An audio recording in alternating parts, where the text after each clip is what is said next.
What should you do when you're on vacation, when your life gets busy, whatever, and you're unable to stick to your normal training routine? What can you do to ensure that you're optimizing, basically just ensuring that you are retaining as much muscle, as much strength as possible, or potentially gaining some, as opposed to simply losing it because you're not training?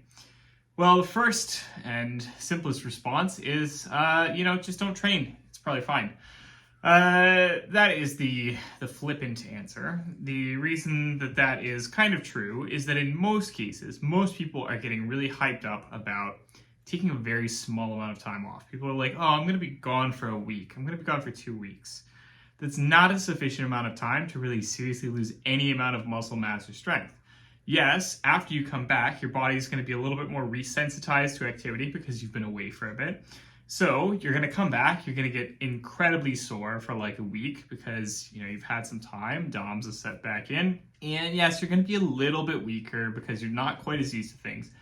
But you're going to be back on track within about another week. And you're going to be back right to where you were and everything's fine. And so a lot of people will tend to think, okay, I've come back, it feels like I've lost a lot more than I have, and therefore they're like, losing their mind thinking, okay, like I've lost a lot of muscle mass, I've lost a lot of strength. No, you haven't. It just kind of feels that way. And so very often, if you're talking about somebody who's just like, hey, can I take a 2-week break? The answer is like, yeah, rest up, let your body enjoy it, have a nice vacation, whatever. You don't have to do anything at all. And you don't really need to worry about losing any amount of strength or muscle mass in the process. It's not a sufficient amount of time to seriously cause any amount of strength or muscle loss. Now, that said, if you are starting to get into a little bit longer, 3 weeks, 4 weeks, anything after that, okay, yes, you are going to start losing some muscle and strength. Maybe not a lot. It's probably highly dependent on just how trained you were in the first place, but yes, some. And so what can you do about that? Well, the short answer here is literally anything. Do one workout a week, hit all your major muscle groups, you're golden. The longer version of the answer is that actually this is a really interesting thing to me personally, a topic that I love a lot, which is basically the minimum amount of training that you can do to maintain your strength and your muscle mass. The answer is actually a lot less than you think, because the reality is that it takes a lot of volume, a lot of training to build strength, to build muscle mass for the first time. But the reality is that then it takes a lot less effort to maintain that strength and muscle mass. And it's typically something like a quarter to a third of the amount of effort. So it could be something as simple as like, hey, I used to be training 4 times a week, body part splits, complicated routine, all that stuff. And then I could just say, okay, I'm just going to do 1 full body workout per week, hit all my major muscle groups, squat, bench, deadlift, overhead press, some kind of back exercise, boom, you're done. That's a workout. Do that once a week, you're golden. It doesn't even necessarily have to be the full amount of volume, even so long as you're basically matching the amount of intensity. So if you're looking to maintain strength more so than muscle mass, basically, if it's just like, hey, I used to be handling a 200-pound bench press, you go in, you do a few reps, 200-pound bench press. It doesn't have to be hard sets, doesn't have to be pushing it to failure, it doesn't have to be as much, as you normally do for a serious training session, but you're actually touching the weight, you're actually getting used to that weight again. That is then going a very long way towards maintaining that strength. Doing a very minimalist approach like this, just again, 1 workout per week, can basically sustain you, I don't want to say forever, but for months, feasibly like any amount of time. Yes, you could be doing other stuff in there that will counteract that. You could be doing stuff like, okay, I'm going to be doing, 1 lifting workout a week, but I'm also going to be running marathons or whatever. Okay, obviously that's going to take away from your strength a little bit.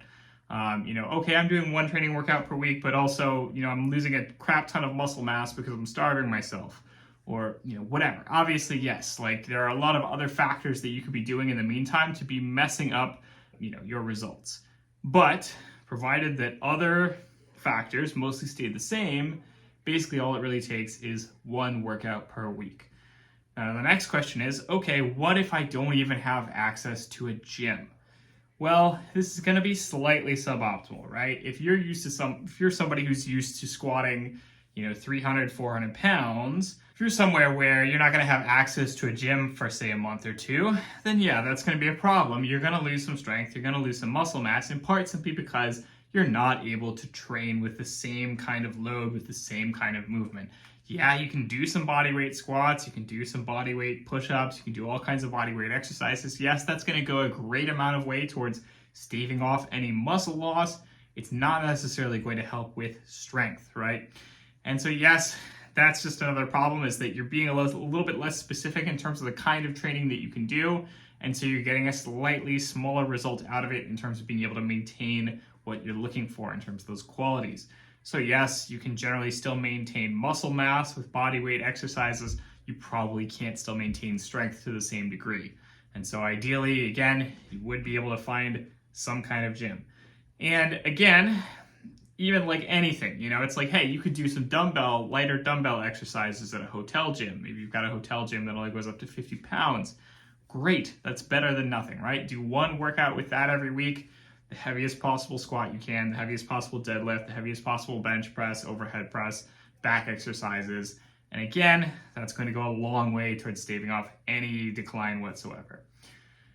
And then, of course, on top of all of that, yes, nowadays it is a lot more possible to just walk into a gym and say, hey, do you have a day pass? Can I just buy a day pass? Can I just do a single workout here? And again, you do that once a week. Yes, maybe it's, you know, 10, 20 bucks or something. It's, you know, not a great cost for, you know, the value you're getting out of it. But again, you don't need to overthink it. You don't need to go super complicated. You don't need to do a ton of work. The focus here is on maintenance. It is not on growing. And so as long as the focus is on maintenance, all you need is just, again, like one workout a week. And in that case, just a single workout at a single gym, like, you know, go into the gym, find a squat rack, do some quick sets, get out of there, move on with your life, enjoy your vacation. And then all of that aside, you know, like, yeah, it's good for your body sometimes to take a break. It's good for your body sometimes to have a vacation. It's good for you to have other things going on in your life that are not lifting weights. It is good for you to have some variety in terms of, you know, just what you got going on up there, not doing the same stuff over and over again forever. And so, yeah, you know, like, take some time off, enjoy your vacation, get really into your work for a while and stop lifting. Like, you know, there's more things in the world than that. Now, of course, these rules might be slightly different if you were, say, an elite athlete who's looking to, you know, maximize every single aspect of your physique, every single aspect of your performance. If you are, then why are you taking a vacation in the first place? That's, you know, like that's a very different kind of person than the kind of person who is, you know, coming to me and saying, hey, I'm going to go on vacation. What can I do about that? Chances are that that person's got more going on in their life. This person who's an elite athlete, like, yeah, they want to strategize things in their life so that they're not going on vacation in the first place. They don't even have to worry about any of this potential loss of anything. They're like on 24/7. They're in it for the love of the game. That is what it is, right? So that is all for this week's video. I hope you have enjoyed it. You right there. I hope you've enjoyed it. As always, don't forget to comment down below. Let me know any ideas for future videos. Let me know what you would like to see. Subscribe, like, hit that notification bell. Tell everybody you know about this video. The most exciting video in the world? Probably not. There's Mr. Beast out there these days, right? But I will see you all next week. Have a good one. Bye.